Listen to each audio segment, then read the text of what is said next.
You said that, Let's start out right. Yeah, for a couple of days in a row now that the president-elect, as you know, has really been sort of taking aim at President Obama on Twitter.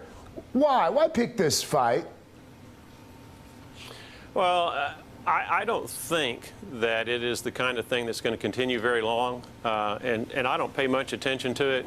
To me, you've always got personalities in politics, and of course you've got on the Obama administration side the distaste of having lost, the fear of the impact on the Obama legacy, and so there's some concern there. And you know, with Donald Trump, if you come after him, he's going to come back any way he possibly can. I'm more concerned not with this back and forth that we're seeing between those two gentlemen. I'm more concerned about the public policies that we're going to see coming to the forefront on January 20th when President-elect Donald Trump is inaugurated. You're on House Armed Services. I'm sure you're aware that Senator Lindsey Graham from South Carolina said yesterday, I believe it was yesterday, that the president-elect is completely out of step with the upper chamber with regards to his position on Russia and the threat that it poses to this country. Is that the case with the lower chamber as well? Well, I don't serve in the United States Senate, so I really can't address what Lindsey Graham may have said.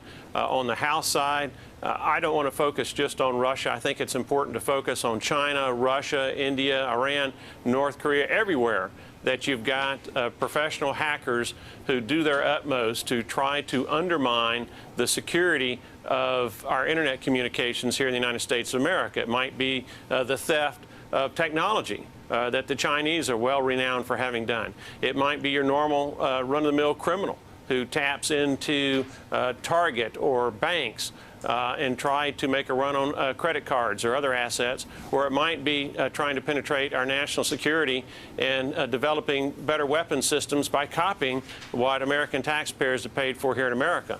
I believe we ought to use not just a targeted approach, but a broad brush approach with respect to any country that fosters internet hacking, that causes damage to American citizens or to our country or our infrastructure. To be clear, though, do you agree with the assessment of 16, 17 intelligence agencies who've provided evidence and information to lawmakers that Russia has indeed been involved in hacking in this country, extensive hacking?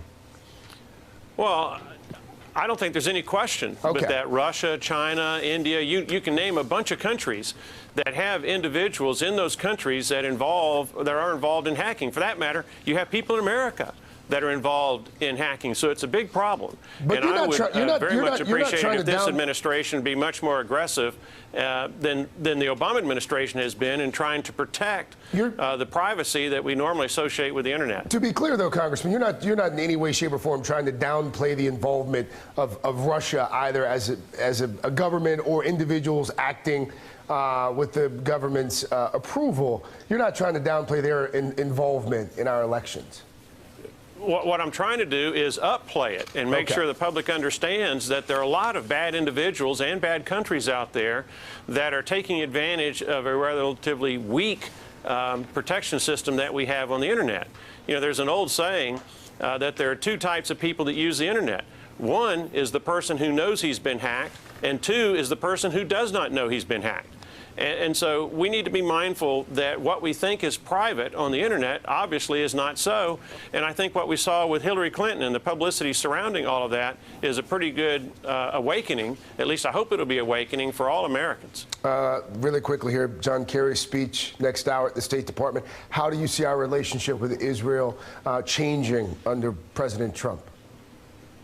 Oh, it's going to definitely improve the America-Israeli relationship under President Trump, keeping in mind that we also have a Republican House and a Republican Senate. I believe that you've got strong majorities in both the House and the Senate that are pro-Israel, and now you've got a White House that appears to be, come January 20th, pro-Israel. Again, I'm going to have a caveat. It's one thing to have campaign speeches. It's another thing to have a transition effort. It's another thing to actually be in office when your policies have meaning, as opposed to right now,